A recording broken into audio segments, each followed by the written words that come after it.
প্রশাসনের হস্তক্ষেপের পর কমলো চাঁদপুরের ইলিশের দাম। এ নিয়ে আরো জানাতে সরাসরি যুক্ত হচ্ছেন সহকর্মী শরীফ আহমেদ।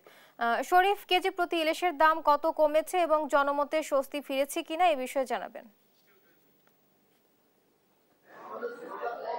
বুবলি, গত সপ্তাহের তুলনায় কিন্তু চাঁদপুর মাছঘাটে এই সপ্তাহে ইলিশের সরবরাহ বাড়ায় কিন্তু কেজিতে দাম কমেছে 400 থেকে 500 টাকা। আমি প্রথমে আজকে আপনাকে ইলিশের বাজার দর জানিয়ে দিতে চাই। 1 কেজি সাইজের যে ইলিশ রয়েছে সেটি আজ বিক্রি হচ্ছে 2100 থেকে 2200 টাকা, আর 700 থেকে 800 গ্রামের যে ইলিশ রয়েছে সেটি বিক্রি হচ্ছে 1900 থেকে 2000 টাকা, আর 600 গ্রামের যে ইলিশ রয়েছে সেটি বিক্রি হচ্ছে 1700 টাকা।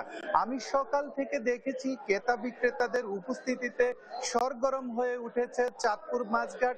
এখানে ক্রেতারা যারা এসেছেন, আমি ক্রেতাদের সাথে কথা বলছি, তারা বলছেন ইলিশের দাম কিছুটা কমায় তারা স্বাচ্ছন্দ্যে ইলিশ ক্রয় করতে পারছেন। অপরদিকে এখানে যারা আড়তদার রয়েছেন, ব্যবসায়ী রয়েছেন, আমি তাদের সাথেও কথা বলেছি।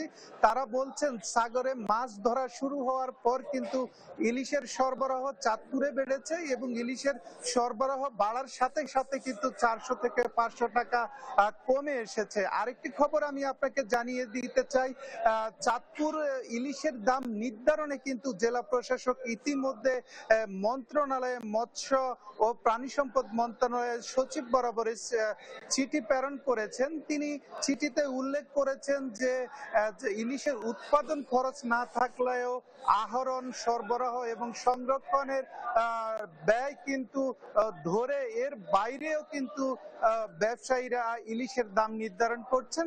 তো ক্রেতাদের নাগালে আনার জন্য ইলিশের দাম মন্ত্রণালয় থেকে নির্ধারণের একটি বিষয় উনি বলেছেন, এবং আমি কালকে জেলা প্রশাসকের সাথে এই বিষয়ে কথা বলেছি। উনি বলছেন যে চাঁদপুরে যে ইলিশ রয়েছে এবং আশপাশের জেলাগুলোতে রয়েছে এখন ক্রেতাদের নাগালের বাইরে হওয়ায় কিন্তু নিম্ন এবং মধ্যবিত্ত আয়ের মানুষ ইলিশ ক্রয় করতে পারছেন না।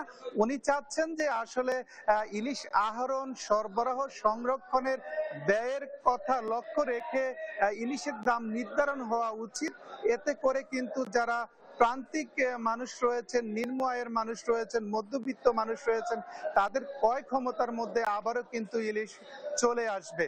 তো আজকে চাঁদপুর মাছঘাটে সকাল থেকে আমরা দেখেছি নদী থেকে তাজা ইলিশ ধরে কিন্তু ঘাটে নিয়ে আসছেন জেলেরা। ঘাটে আনার পর সেগুলোকে আড়তে তোলা হচ্ছে, আড়তে তুলে কিন্তু নিলাম ডেকে ইলিশগুলোকে বিক্রি করা হচ্ছে। তো এখানে যারা ইলিশ সংশ্লিষ্টতা রয়েছেন তারা বলছেন যে বর্ষা আসলে ইলিশের মৌসুম, বর্ষা শুরু হয়েছে, ইলিশের মৌসুম শুরু হয়েছে। এখন কিন্তু ক্রমান্বয়ে পর্যায়ক্রমে কিন্তু ইলিশের সরবরাহ বাড়তে থাকবে এবং ইলিশের সরবরাহ বাড়লে কিন্তু ইলিশের দাম কিছুটা কমে আসবে। তো এই ছিল চাঁদপুর মাছঘাট থেকে আমার কাছে সবশেষ। বুবলি। শরীফ, আপনাকে ধন্যবাদ। দর্শক, ইলিশের বাজার নিয়ে দরদাম জানাচ্ছিলেন আমাদের সহকর্মী শরীফ।